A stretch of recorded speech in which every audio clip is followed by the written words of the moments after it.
Andy Johnson, Minnesota State University. I am haranguing you, hitting you over the head about the importance of voluntary reading. We're going to look at 5 studies conducted by Richard Allington. This was found in the book, What Really Matters for Struggling Readers, Designing Research-Based Programs. I heartily recommend that you read that book in your free and voluntary reading time. High-achieving students read 3 times as much as low-achieving students. High-achieving students spend 70% of reading class engaged in authentic reading. He looked at what happens during reading class. And lower-achieving students have more drills and skills and phonics worksheets, only spend 37% of reading class reading. The rich get richer, the poor get poorer. When you read more, you become a better reader. When you read less, you do not become a better reader. What's going on here? In a review of the research, 93% of the studies reviewed, students who were assigned more reading or given more time to read performed as well as or better than those traditional reading classes without extra reading. What is important?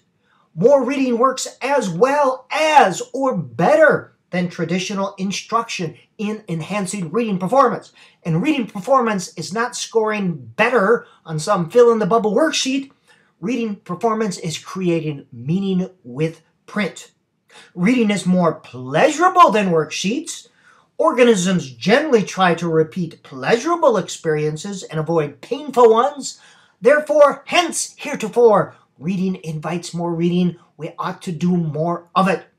Nagy and Anderson looked at high, average, and low reading levels and the amount of reading they did and all the words poured over your head. The amount of reading is related to high differences in vocabulary and reading fluency.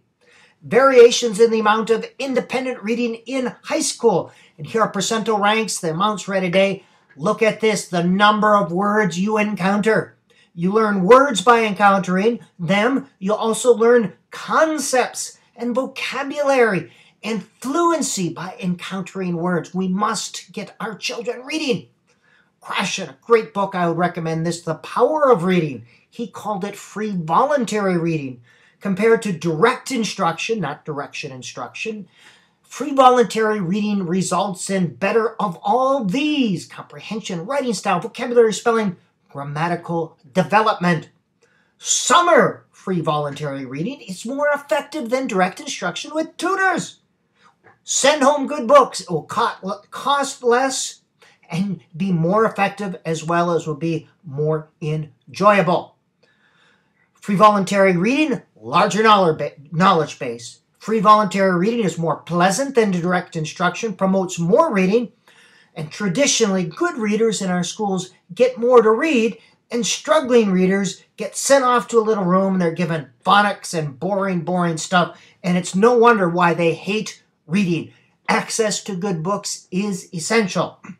Reading achievement is tied to social economic status.